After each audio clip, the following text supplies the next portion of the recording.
welcome to my YouTube channel ViewMaths. Today we are going to learn Simpson's 1/3 rule under numerical integration. I have already made a video on trapezoidal rule and application of integrations under area under the curve. The links are given in the description box. If you're watching me first time, do subscribe my channel and click on the bell icon to get notifications of all my latest video. So let's start. There are three main and important methods on numerical integration. First is trapezoidal rule, second is Simpson's 1/3 rule, and third is Simpson's 3/8 rule. I have already made videos on trapezoidal rule and Simpson's 3/8 rule. If you want to learn those methods, you have to click on the links given in the description box. So today we are going to learn Simpson's 1/3 rule. Let us start with the function y is equal to fx, which is defined in an interval ab. This is the graph of the function y is equal to fx. We considered few points on the curve a0, a1, a2 and so on up to an. And the coordinates of these points are x0, y0, x1, y1, x2, y2 and so on up to xn, yn. Now focusing on the curve only, you can see that we have dropped few perpendiculars from these points a0, a1, a2 and so on. So we divide the whole area into certain strips. There are two ways to get this formula. One way is to find out the area of the individual strips and to add all to get the entire area. Now here these are the strips. If we add the area of individual strips, we'll cover the entire area bounded by this irregular curve with x-axis. Okay, and the second method is different, which is given by the Newton-Cotes quadrature formula. I'll come on this. So let us discuss with this. x0 is equal to a, xn is equal to b, so the limits are a to b. Finally, so x0 is taken as a, xn is b. So what is the value of h? H is called as the width of interval. This is the width. This width is common to all strips. The strips of equal width h and will be same throughout. So h is equal to b minus a divided by n. What is this n? N is the number of intervals, and the main condition for Simpson's 1/3 rule is the number of intervals should always be an even number. Important note is given here. The number of interval n should always be an even number. The number of intervals may be 2, 4, 6, 8, 10 and so on. If the numbers of intervals are odd, we cannot apply Simpson's 1/3 rule. It is very clear. Okay. Let us come on the proof part of it. Focusing on Newton-Cotes quadrature formula. What is this Newton-Cotes quadrature formula? This formula is called as the father of numerical integration. Why? Because all the formulas are derived from the Newton-Cotes quadrature formula only. The Newton-Cotes quadrature formula is integral x0 to x0 plus nh fx dx is equal to h. You know what is h? Width of interval. N. You know what is n? Number of intervals. y0 is the variable, the ordinate we can say, and delta is called as the forward difference. So we read it like this: h n y0 plus n square by 2 delta y0 plus half n cube by 3 minus n square by 2 delta square y0 and so on. This is called as the Newton-Cotes formula. Now in this formula, if you put n is equal to 1 everywhere, the formula we get is the trapezoidal rule. And if you put n is equal to 2 in this entire formula, we get Simpson's 1/3 rule. And if we put n is equal to 3 in this Newton-Cotes quadrature formula, we get Simpson's 3/8 rule. This is the reason we call Newton-Cotes quadrature formula as the father of numerical integration. Now coming over this, after substituting n is equal to this formula and extending it to x0, x2, x4, x6 up to xn. What does it mean? This means we are dividing the interval from x0 to x2, x0 to x4, x0 to x6, x0 to xn, means the total number of intervals should always be even. That is only the meaning of this part. After substituting and calculating, we are getting this formula, integral a to b fx dx, which is equal to h by 3 y0 plus yn plus 4 times y1 plus y3 plus y5 and so on, plus 2 times y0 y2 plus y4 plus y6 and so on. What does it mean? H is the width, h by 3, y0 is the first ordinate. You can see y0 is first ordinate, yn is the last ordinate, y1, y3, y5 and so on are the odd ordinates, and y2, y4, y6 are even ordinates.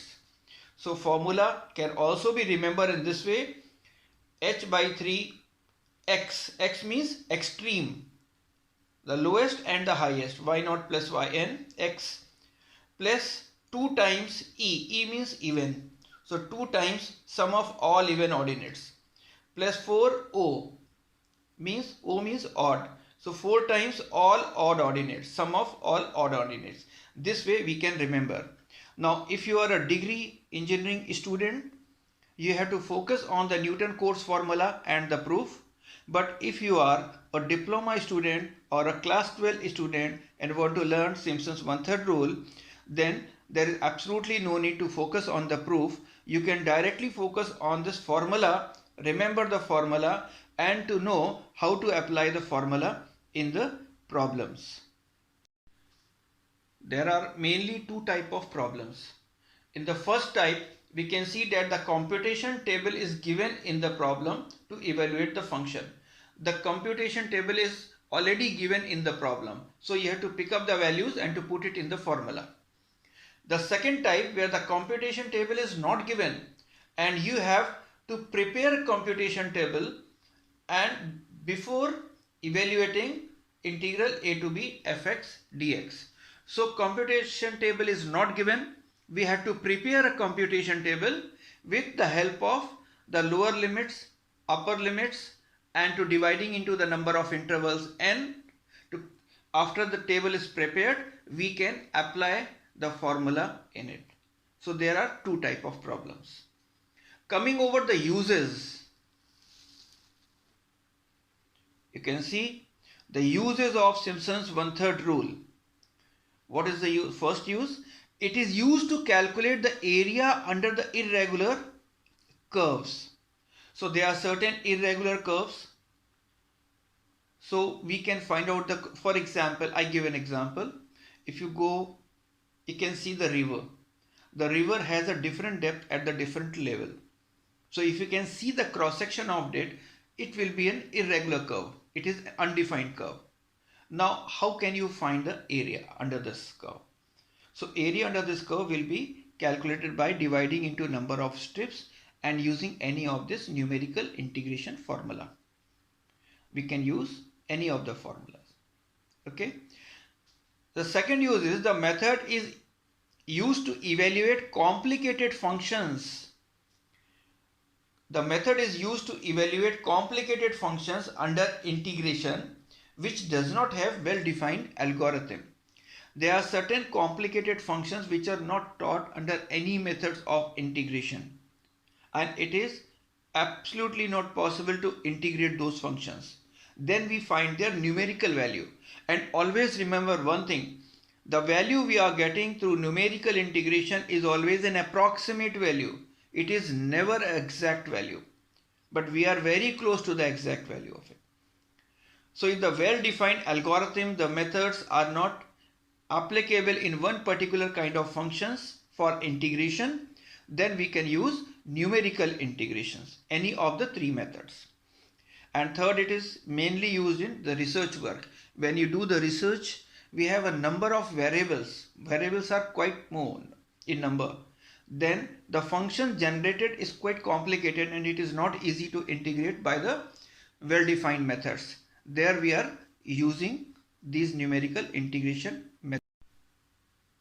Let us come over the problem parts of it. So problems based on Simpson's 1/3 rule. Let us take the problem on the type 1. What is type 1? Where the computation table is given. See the example. Using Simpson's 1/3 rule, evaluate integral 0 to 3 e raised to x dx.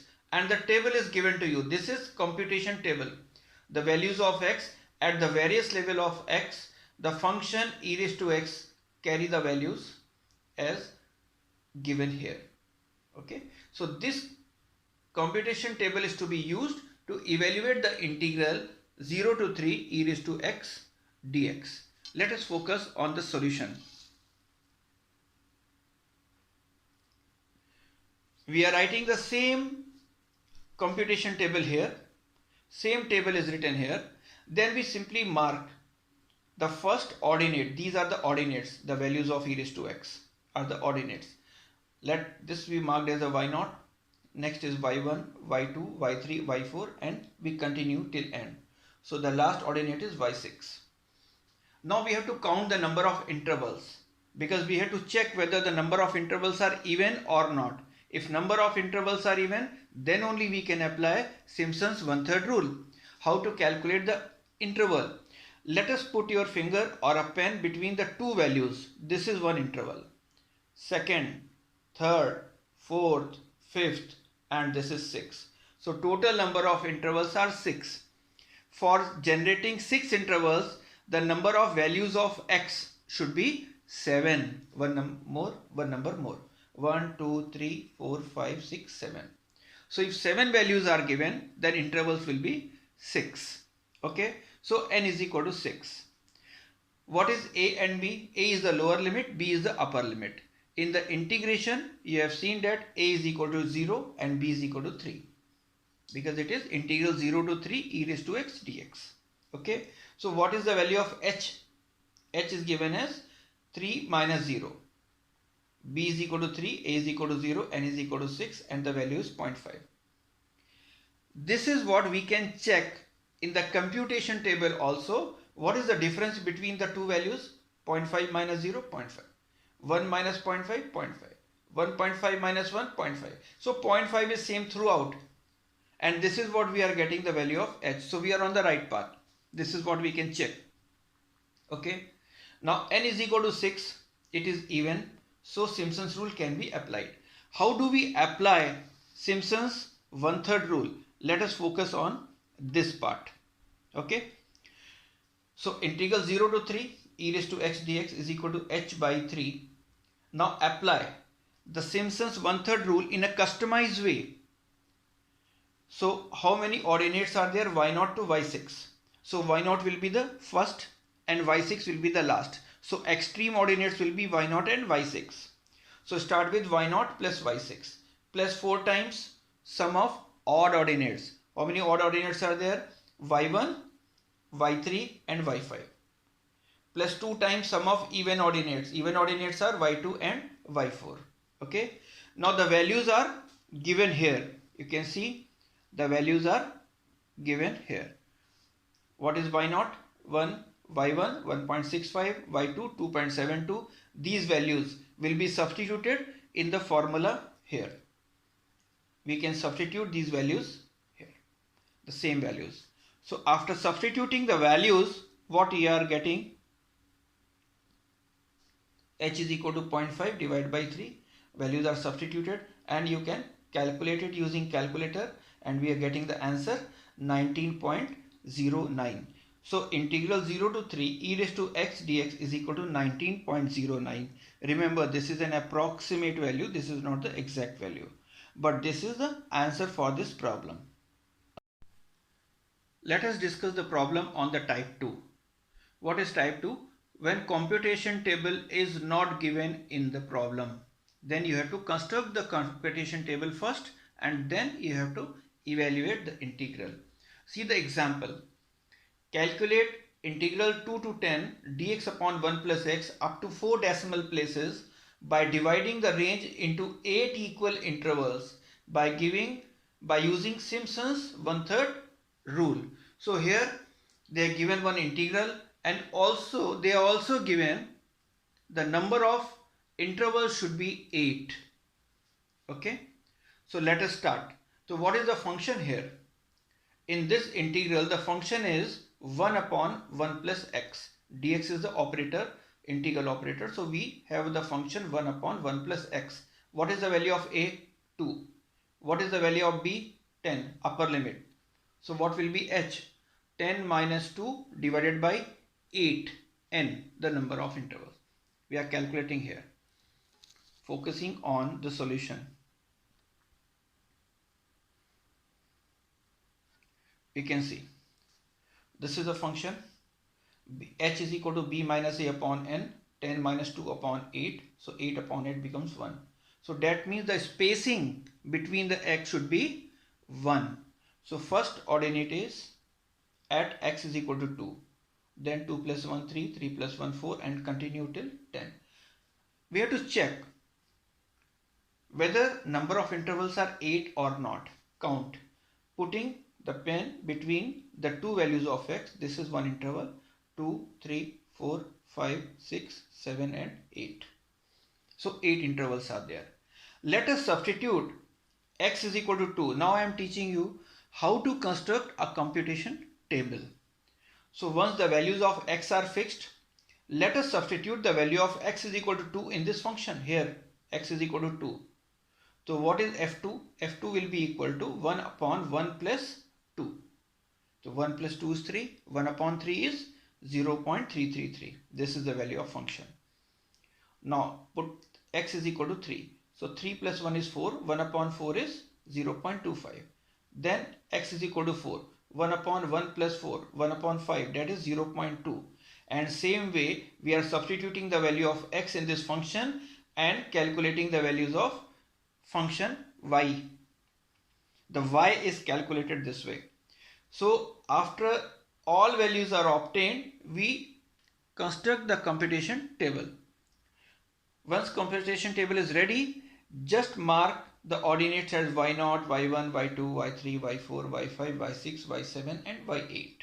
Okay, so starting value is, what are the extreme points? y0 and y8.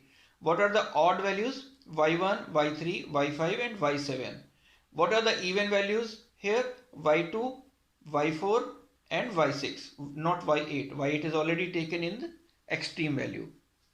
Okay, let us customize the Simpson's 1/3 rule as per the problem given to you. Focus on this.